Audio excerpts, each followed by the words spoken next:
Welcome back to another episode of Smile Mah podcast, and today we got some updated news. It only came out about a few hours ago, off of TMZ about the David case. So apparently, there are some things about when they discovered the body that none of us knew. Obviously, if you saw this, then you would know what I'm talking about, but we're just gonna go on ahead and jump right into it. They're saying that the police have some new developments, and like I said from the last video, that when we were talking about this, there's a second suspect, so that's nothing really that new. But the tips on the body, about what they were just talking about in this is kind of interesting, and it makes a lot of sense, and it would also play into the fact that she had been unalived or deceased or whatever you want to call it months in advance.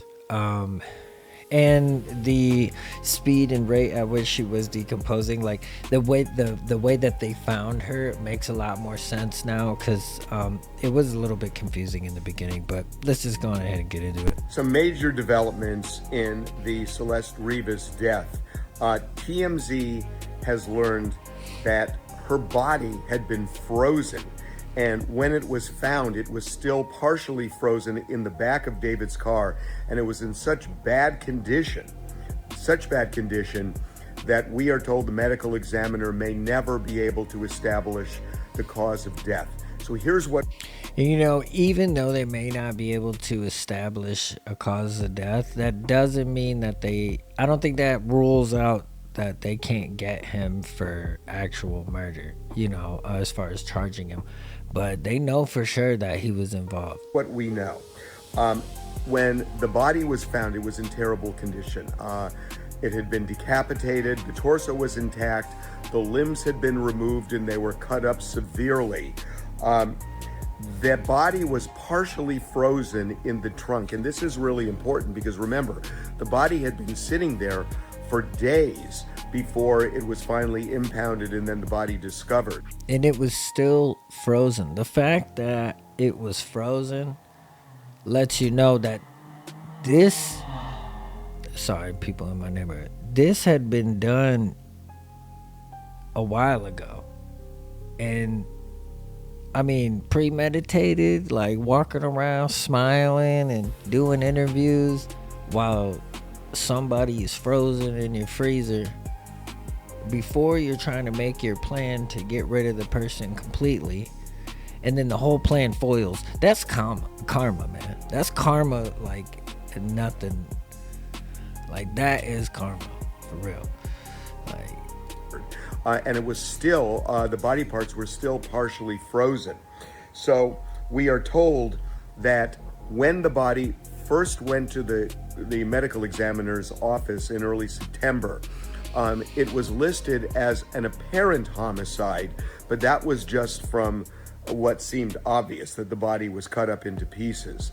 The medical examiner is having a really tough time right now trying to figure out what the cause of death was. We are told it is likely the cause of death will go undetermined because of the condition of the body and the fact that it was frozen and the fact that it was cut up the way it was. So we have told you that we know David is a suspect, and even if it is undetermined, the LAPD can still move forward, as could the LA County District Attorney. The LAPD is viewing this as a homicide. David is a suspect. We know this. And one of the keys to the case is a trip that authorities say David made in the middle of the night back in this spring to a remote area of Santa Barbara. Now that part right there, I feel like whatever he did that when he drove out there. And again, I believe, I'm not sure if he's going to talk about it, but there was something else that came out earlier where him and another person were talking about it. And I think I mentioned it in my last video. He drove a Tesla. They got cameras all around that car.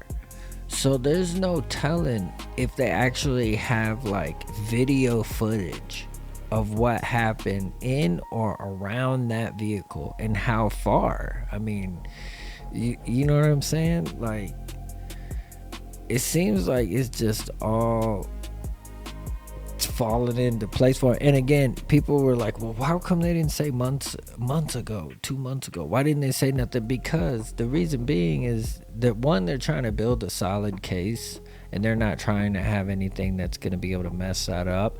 But at the same time, too, they know that people who were involved are watching. They're watching, you know, so they're gonna do so much to not suffer any type of integrity to the case. And at the same time, they want to see what's gonna happen just with the little things that they do put out. Now that these details, look, I'm gonna tell you what, whoever helped them with this is shitting bricks right now. Barbara County. We are now also told that there is a second suspect, and our information is that the second suspect has something to do with the cutting up of the body.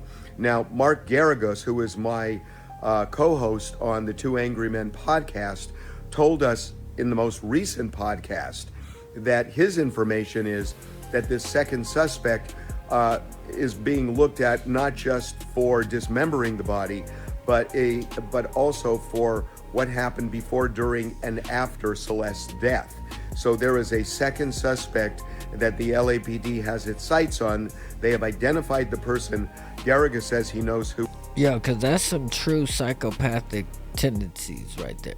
You know, you help this dude, right, who's a celebrity at this point, take care of someone who's under. I mean, that's a huge situation to find yourself in, you know. And if they were able to do that with no remorse, sympathy at all, hey, that's a true psychopath, dude. Who it is, not saying, but it is a second suspect implicated here. So obviously the question, how on earth did this body go from Santa Barbara, if that's indeed where it was taken? And that seems to be the operating theory of the LAPD, that if it was taken to Santa Barbara, how did it end up back in Los Angeles in the trunk of David's car in a residential neighborhood? The only thing that makes sense, and that's months and months later, the only thing that makes sense is that based on connecting the dots, it would seem that this body was put in a freezer for an extended period of time, and it was so frozen that by the time it got in the car, it took a long time for it to unfreeze, and it had not fully unfrozen at the time the body was discovered at the impound lot. So again, and you know, again, the car was taken to the impound lot. Her body was already in there, right? So there's no telling what footage they have of when the body was brought to the car, unless when they did that trip, because I'm not sure of all the time frames. I'm not putting all this together like an investigative journalist or nothing, but unless when they went out to that Santa Barbara location, they did what they did, loaded the car up, and then took. But see, that wouldn't make sense because she was frozen, right? So yeah, they had to do what they had to do, take her back, freeze her, then put her in the car. So depending on when they put her in the car, there's no telling what kind of footage they have of that, if they got it. Either way, it's a Tesla. So, you know, all the information, the traveling they had to do, the driving they had to do, all of that is documented and dated.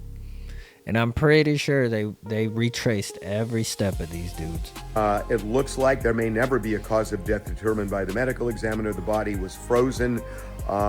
Just keep looking at TMZ. We will have more updates as the days pass.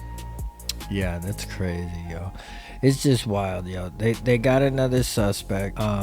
It's just wild because I knew that the second suspect was going to be coming up. The talk of a second suspect was going to be making its rounds. And then the fact that she was frozen, again, they had to take the time to store her. Unfortunately, it just sucks talking about, you know what I'm saying, because just to have to say that about somebody, you know, yeah, they had to do this to her and then they had to store her here, and then I mean it's terrible, man. It's terrible. Either way, let me know what you guys think in the comments below. How do you think they're close to figuring out what's really going on? I think they already know for the most part. They're just keeping that stuff to themselves. They're not putting it out yet. But it's very unfortunate, this whole situation. He's destroyed his life. I mean, whatever career he thought he was going to have before, that is gone. Yeah, that is totally gone. So I hope whatever happened for him, it was worth it. I hope it was worth it for him, because if he wanted to be remembered like this, well, he's gonna be. So either way, let me know your thoughts below in the comments. Don't forget to like, share, subscribe, and we'll see you in the next episode. Deuces.